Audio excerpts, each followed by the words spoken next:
Jeez Louise. Prairie Land Rentals text line. We got Stampeder picks. We haven't seen this many people pick the score. The opposing team. All right, Darian. Pose this to you. Thanks for hopping on today, as per usual. Who's the better football team? Winnipeg or Calgary? That's tough. When you look at the history, if you're going by last year or the past of this Winnipeg football team, then you would say that. But if you just go by this weekend and when these two teams went head to head, and it just looked like Calgary was so much better than Winnipeg. Winnipeg couldn't do anything right. Of course, they completed a lot of passes, may have had more first downs in the stat column. But, when you look at the physicality of Calgary, the ability to detect what Winnipeg was doing on the defensive side of the football, you have to give that edge to Calgary. And I said it last week. I said, it's dangerous when you take a quarterback like Vernon Adams and match him with Dave Dickinson, and you give him a couple games to prepare for this Winnipeg team and this defense.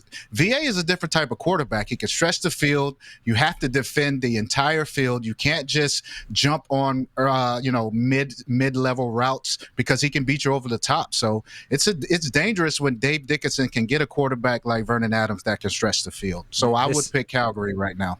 This isn't last year's Stampeders. They had a great offseason. I mean, obviously a key change at the quarterback position, which is vitally important in football, especially in the CFL. But this definitely isn't last year's version of the Stampeders. For sure. And I'm looking at a guy like Derek Moncrief, who just looks so rejuvenated in that Calgary red. I mean, he's just flying all around the field. He's making plays. And, he just seems excited to be there. So you take the mixture of veteran leadership that Calgary has with the youth, and they're a completely different football team. I have to agree with you 100%, RP. And even moving back to Sam for Creef. He'd spent a couple of years not just playing, but moving over to half and maybe covering a little bit less field. But for him to make that transition back to Sam in Calgary, he looks like he's got young legs and a lot of jump. Heck of a play this weekend on that pick six. Absolutely.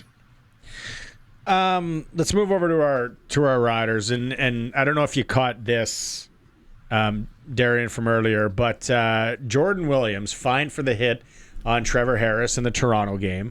After the hit of Del Duncan Busby on Kenneth George, low hit, it was Williams that said something to Harris. Now we're finding out that, in not so many words and not verbatim, but he said, "Hey, we're coming for you," and it was the next play, and it was that hit, and Harris was feeling it. Obviously, he sat out the next game. Obviously, as a guy that's been in the trenches, played quarterback and all that, you would have had guys trying the mental games with you. Hey, we're coming for you. Maybe it was after one of your players got hit, got hurt, whatever. In this one though, it happens the next play. Are we making too much of this? Is this, on the dirty scale, where are you seeing this one? Man, I would put it at about a 7. That retaliation is just a part of the game. I mean, you try to do it as legally as possible, but it's just a part of the game. And unfortunately, Trevor was in the way when the train was going down the track. So it's a part of the game. Of course, it was dirty. We all know that. And he deserved the fine that he received. But this is just not out of pocket. It happens. Retaliation happens all the time. So, you just have to deal with it. Do you remember a time when you were on the wrong end of a retaliation hit?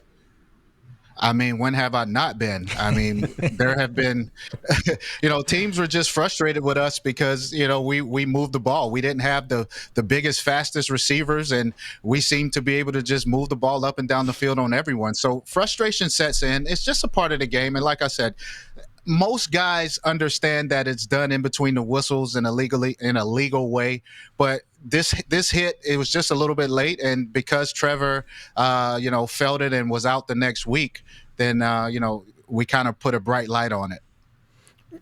Doubles, in going back to your playing days, do you feel that people overstate or overvalue the timing of bye weeks? It feels like everything's going right for the Riders right now. Are you a believer at times that you want that train to get going or keep going? Can they come at a bad time? Or is it just part of the schedule, just like you play who you play and your bye weeks are where your bye weeks are, so you just take them and stay as prepared as possible? I mean, I think both things can be true. I mean, when you have some momentum, of course you want to keep playing. You want to, especially if you have another home game lined up. You want to be able to feel the crowd's excitement for your winning. But at the same time, if you have a key injury or two like the Riders do, this came at a perfect time. You can get your quarterback rested for a couple weeks. Huge game at home. So when you look at it from that perspective, I think being able to get Trevor back this week with 2 weeks to rest up is huge, especially in a Western game at home. Probably not a good sign. Samuel Emilus didn't take first team reps today. He was out for almost 2 weeks before the bye week. Probably not a great sign that he comes back Monday and he's still not taking first team reps. Yeah, I mean, we'll see how tomorrow goes, but it's not a good sign, especially coming off a bye. That means that during the bye, he wasn't able to do too much as far as running and getting himself back on track. So we'll see how tomorrow goes. But look, the young receivers have been doing well in his absence, and this will just give them some more experience and some more opportunities to go out and show what they can do. We talked to Andrew Harris earlier in the show here, a longtime rival of the Riders, now running backs coach. Obviously, you've seen the success A.J. Ouellette's had, Thomas the Train has had, and now them adding Kadeem Carey as well to the fold. As a quarterback, when you see the success of the running game, is there a boost in your own confidence, knowing that there could be some focus there and it may open up the passing game? How can a strong running game kind of influence the role of the quarterback there, Doubles? Oh, my goodness. 100%, man. I mean, you just go back to the Wes Cates and Corey Sheets years. Those were my best years by far. And what you get is predictability on the defensive end. You get to go with the defensive tendencies. You know that they have to stuff the box to stop the run. And it gives you the one-on-one matchups on the outside that you just hope for as a quarterback. No quarterback wants to sit back and go against zone coverage all game. You love it when the DBs come closer to the box. They have to defend the run. And that's when you get your opportunities to go up top. So having that run game now, and you have to give Andrew Harris a ton of credit just because of him. I think the Riders believe in that offensive run game a little bit more. And, they come to him, they ask him, what is he like? What are these guys good at? Whenever you have a former player as a position coach, the coaches can now go to him and say, what are the strengths of the guys you have in the room? And I think they've done a good job of playing to Ouellette's strength and giving him opportunities, and you can see what he's doing with them. Luke talked about he thinks that league-wide this year we're seeing elevated play on the offensive line. I feel in Riderville here, and I know we talk about the injuries and the injuries we've had, I think we're downplaying how good of a job our offensive line is doing. Absolutely. These guys have been tremendous. I mean, whenever you're not hearing anything about sacks and the running backs are gashing the defensive linemen and linebackers, then that's all credit to the offensive line. And like Luke said, it's going on all across the league.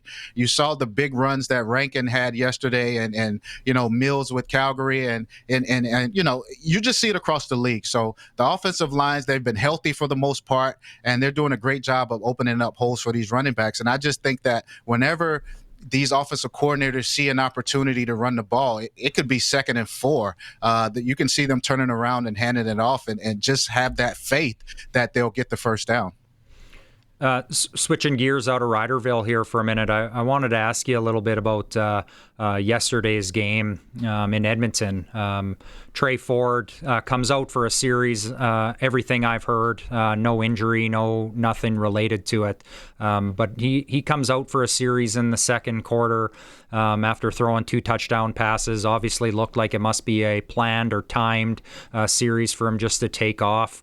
Again, from your perspective as a quarterback, what do you see from that? Is it good for a guy that we still refer to as young and developing to come out and maybe just have a view of things from the sidelines for a series? Or when he's snapping them off like he was in the first quarter, would you like to just see him roll in and continue to build that confidence? Whenever you're hot, there's no way you want to come out of the game. And, even though this was a predetermined situation, I'm sure that Coach Killam could have went to Cody and said, you know what, Trey's rolling, we got to keep him in there. But, whenever you let a guy know that he's going to see some playing time as a coach, you kind of don't want to backtrack on that. So I think that, he went to Cody earlier in the week and said, we're going to give you some reps. And when you're 0-3, sometimes you have to, light a fire behind your guy and whatever it takes. And I think that even in the locker room, those guys, even though it may be just a few, some guys may look at Cody as a guy who could possibly lead them to the promised land. Even though Trey's young, he's athletic, he shows flashes of brilliance at times. Cody's a guy who's a Grey Cup champion who's been there and done that. So at the end of the day, you always want to do what's best for the team. But as a quarterback and you're rolling and you're hot and you're going, I mean, it could be the biggest day of your career. Of course, you don't want to come out. So you don't like to see that, but I understand. And, that's just part of the game. Cody went 4 for 4, 29 yards. I didn't watch the game, but I got a feeling that he was going to see some action at some point here momentarily. How big is that win for the Edmonton Elks organization? Oh my gosh! If that wasn't a must win, then I don't know what was. I mean, you're playing against a team like Ottawa, who many would say would be at the bottom of the league statistically and in the standings. So you're at home, you're expected to win that game. So that was huge for this Edmonton franchise.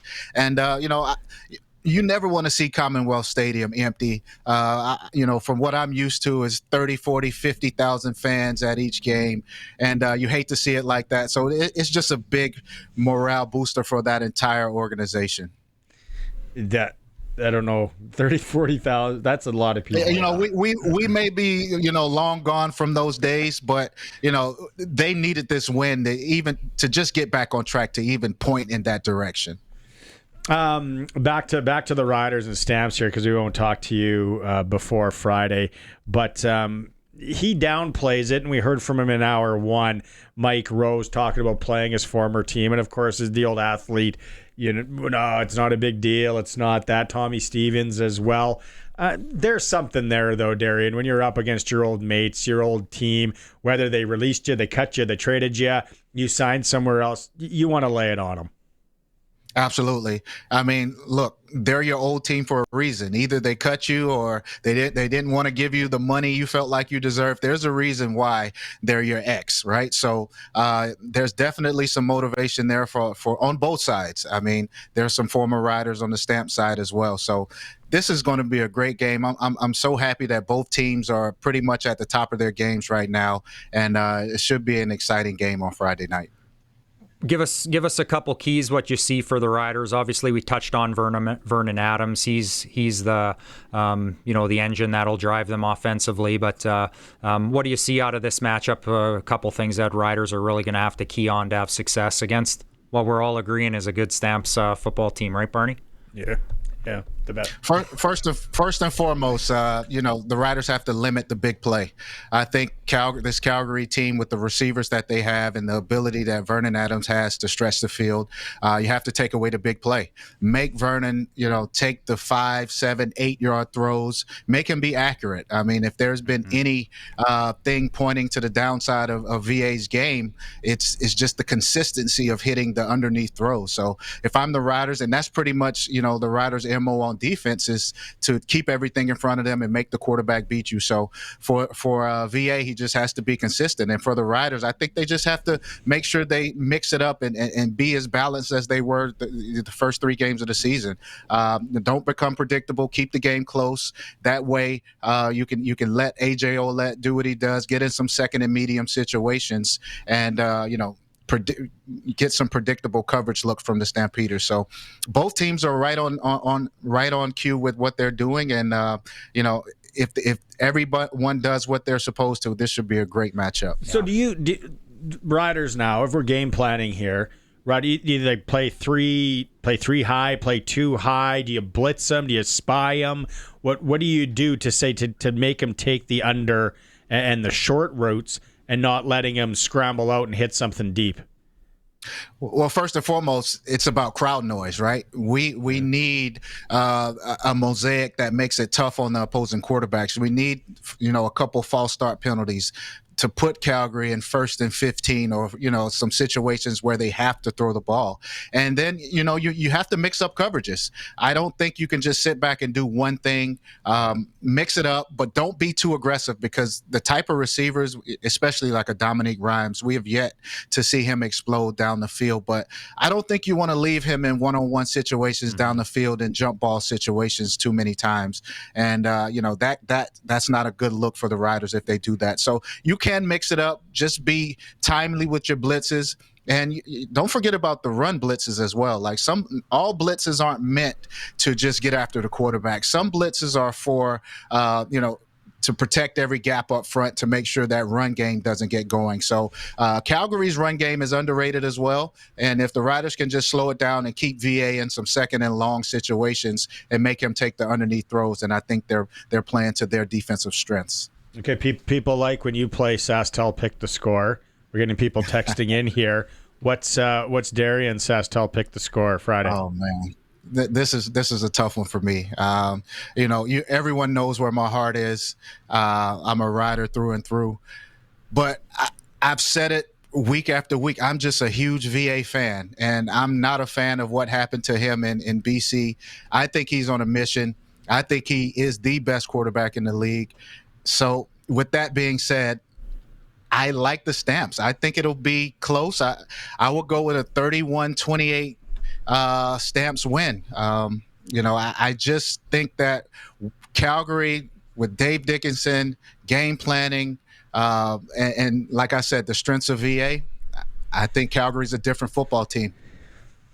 Hey, you're allowed to pick who you want. I had a feeling. I had a sneaky as long suspicion. as everyone knows where my heart I know, is. we do. Look, but I'm just looking at just football and football only, and just this matchup. And I think I said it last week, that rainy game in Calgary, I wouldn't even count that against the Ottawa Red Blacks. I think this Calgary football team is pretty damn good. All right, doubles 31-28. I wrote it down here. Let's see how it shakes down. We'll catch up on Monday with you. Sounds good. Thanks, doubles. Nice chatting Take care, with you. RP. Good to see you, man. Always.